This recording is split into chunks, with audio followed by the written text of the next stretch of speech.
IOC के president mister Thomas बाख, IOC के सम्मानित सदस्य, सभी इंटरनेशनल स्पोर्ट्स फेडरेशंस, भारत के नेशनल फेडरेशंस के सभी रिप्रेजेंटेटिव्स, देवी और सज्जनों, 140 करोड़ भारतीयों की तरफ से आप सभी का इस विशेष आयोजन में मैं स्वागत करता हूं, अभिनंदन करता हूं। इंटरनेशनल ओलंपिक एसोसिएशन का ये 141वां सेशन भारत में होना बहुत ही खास है। 40 साल बाद भारत में आईओसी का सेशन होना हमारे लिए बहुत गौरव की बात है। फ्रेंड्स, अब से कुछ मिनट पहले ही भारत ने अहमदाबाद में दुनिया के सबसे बड़े स्टेडियम में बहुत ही शानदार जीत दर्ज की है। मैं टीम भारत को, सभी भारतवासियों को इस ऐतिहासिक जीत की बधाई देता हूं।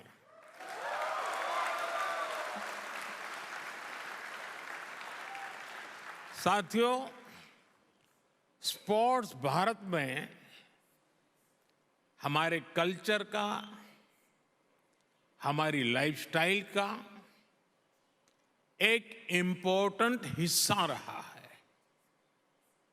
आप भारत के गांवों में जाएंगे तो पाएंगे कि बिना स्पोर्ट्स के हमारा हर फेस्टिवल अधूरा है। हम भारतीय सिर्फ स्पोर्ट्स लवर नहीं, बल्कि हम स्पोर्ट्स को जीने वाले लोग हैं। और ये हजारों वर्षों की हमारी हिस्ट्री में रिफ्लेक्ट होता है। इंडस वैली सिविलाइजेशन हो, हजारों वर्ष पहले का वैदिक काल हो, या उसके बाद का टाइम पीरियड, हर कालखंड में स्पोर्ट्स को लेकर भारत की लेगेसी बहुत समृद्ध रही है। हमारे यहाँ हजारों साल पहले लिखे ग्रंथों में 64 विधाओं में पारंगत होने की बात कही जाती है। इनमें से अनेक विधाएं खेलों से जुड़ी हुई थी, जैसे horse riding, archery, swimming, wrestling. ऐसी अनेक स्किल्स को सीखने पर बल दिया जाता था। आर्चरी यानी धनुर्विद्या को सीखने के लिए तो पूरी एक धनुर्वेद संहिता ही लिखी गई थी। इस संहिता में एक जगह कहा गया है, धनुष चक्रंच कुतंच खड्गंच छुरी का गदा सप्तमम बाहु युद्धम शादेवम युद्धानि सप्तधा। यानी धनुर्विद्या से जुड़ी 7 प्रकार की स्किल्स आनी चाहिए, जिसमें धनुष बाण, चक्र, भाला यानी आज का जैवलिन थ्रो, तलवारबाजी, डैगर, गदा और कुश्ती शामिल है। साथियों, स्पोर्ट्स की इस हजारों वर्ष पुरानी हमारी लेगेसी के अनेक साइंटिफिक एविडेंस है। जहां मुंबई में अभी हम हैं, वहां से करीब 900 किलोमीटर दूर कच्छ में यूनेस्को की वर्ल्ड हेरिटेज साइट है धौलावीरा। धौलावीरा 5000 साल से भी पहले एक बहुत बड़ा और समृद्ध पोर्ट सिटी हुआ करता था। इस प्राचीन शहर में अर्बन प्लानिंग के साथ साथ स्पोर्ट्स इंफ्रास्ट्रक्चर का भी एक शानदार मॉडल मिला है। खुदाई के दौरान यहां 2 स्टेडियम सामने आए हैं। इनमें से एक तो दुनिया का सबसे पुराना और उस समय का दुनिया का सबसे बड़ा स्टेडियम है। 5000 साल पुराने भारत के स्टेडियम में एक साथ 10,000 लोगों के बैठने की कैपेसिटी थी। भारत की एक और एंशियंट साइट राखीगढ़ी में भी स्पोर्ट्स से जुड़े स्ट्रक्चर्स की पहचान हुई है। भारत की ये विरासत पूरे विश्व की विरासत है। फ्रेंड्स, स्पोर्ट्स में कोई लूजर नहीं होता। स्पोर्ट्स में सिर्फ विनर्स और लर्नर्स होते हैं।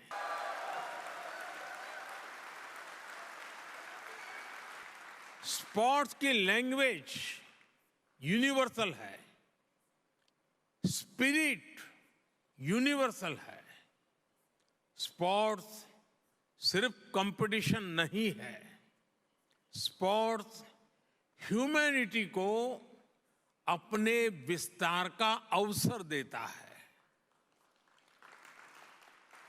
रिकॉर्ड्स कोई भी तोड़े, पूरी दुनिया उसका स्वागत करती है।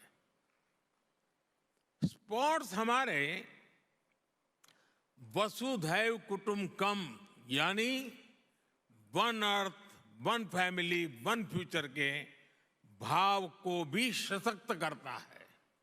इसलिए हमारी सरकार हर स्तर पर खेल को बढ़ावा देने के लिए पूरी प्रतिबद्धता से काम कर रही है। खेलो India university games, Khelo India youth games, Khelo India winter games, member of parliament sports competition और जल्द आयोजित होने वाले खेलो इंडिया पैरा गेम्स इसके उदाहरण है। हम भारत में खेलों के विकास के लिए इंक्लूसिविटी और डाइवर्सिटी पर भी लगातार फोकस कर रहे हैं।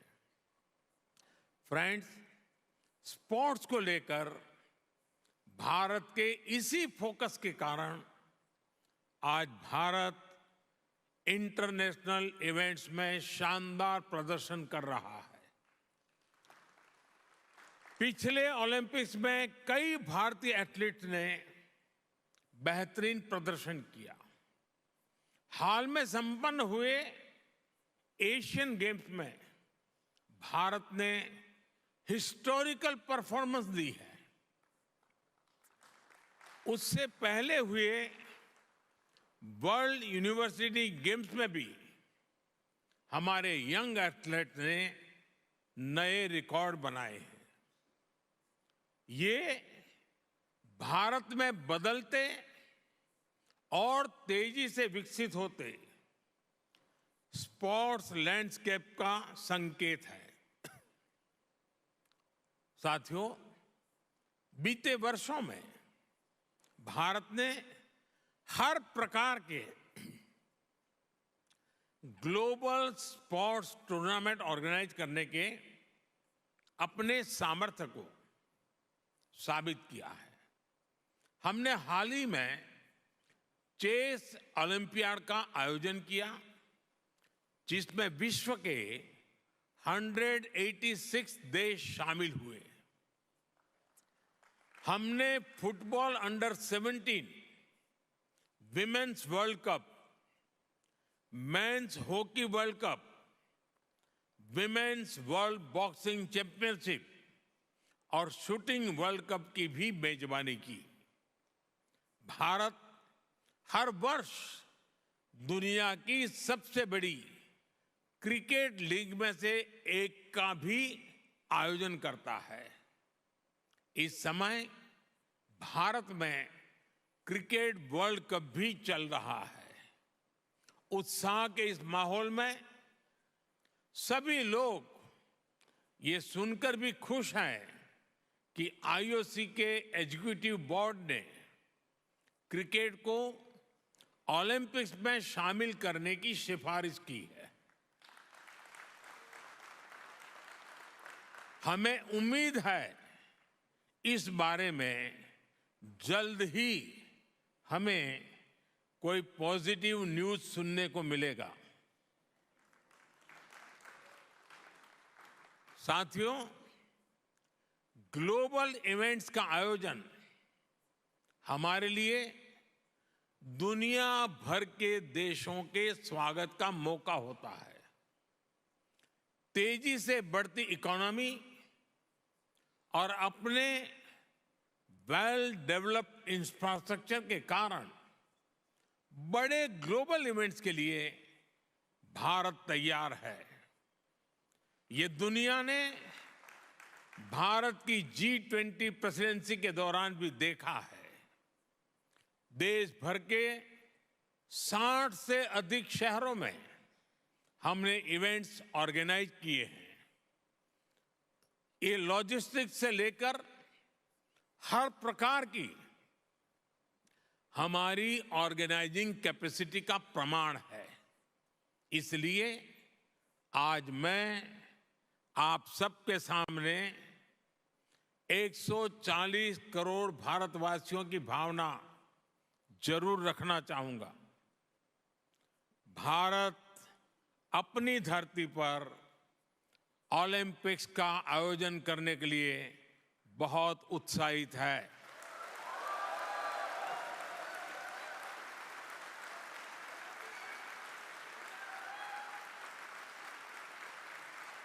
साल 2036 में भारत में ओलंपिक्स का सफल आयोजन हो, इसके लिए भारत अपने प्रयासों में कोई कमी नहीं रखेगा।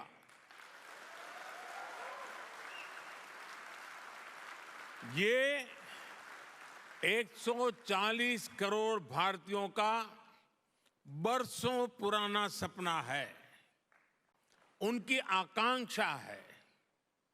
इस सपने को अब हम आप सबके सहयोग से पूरा करना चाहते हैं और 2036 ओलंपिक से भी पहले भारत साल 2029 में होने जा रहे यूथ ओलंपिक्स की मेजबानी करने को भी इच्छुक है।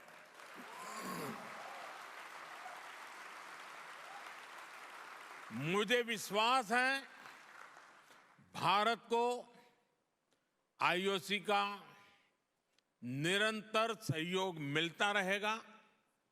फ्रेंड, स्पोर्ट्स सिर्फ मेडल जीतने का नहीं, बल्कि दिलों को जीतने का माध्यम है। स्पोर्ट्स सबका है, सबके लिए है। स्पोर्ट्स सिर्फ चैंपियंस ही तैयार नहीं करता, बल्कि पीस, प्रोग्रेस और वेलनेस को भी प्रमोट करता है। इसलिए स्पोर्ट्स दुनिया को जोड़ने का एक और सशक्त माध्यम है। मैं ओलंपिक्स के मोटो को फिर आपके सामने दोहराऊंगा। Faster, higher, stronger together. IOC के 141वें सेशन में आए सभी अतिथियों का, अध्यक्ष थॉमस बाक का और सभी डेलीगेट्स का मैं फिर से हृदय से धन्यवाद करता हूं।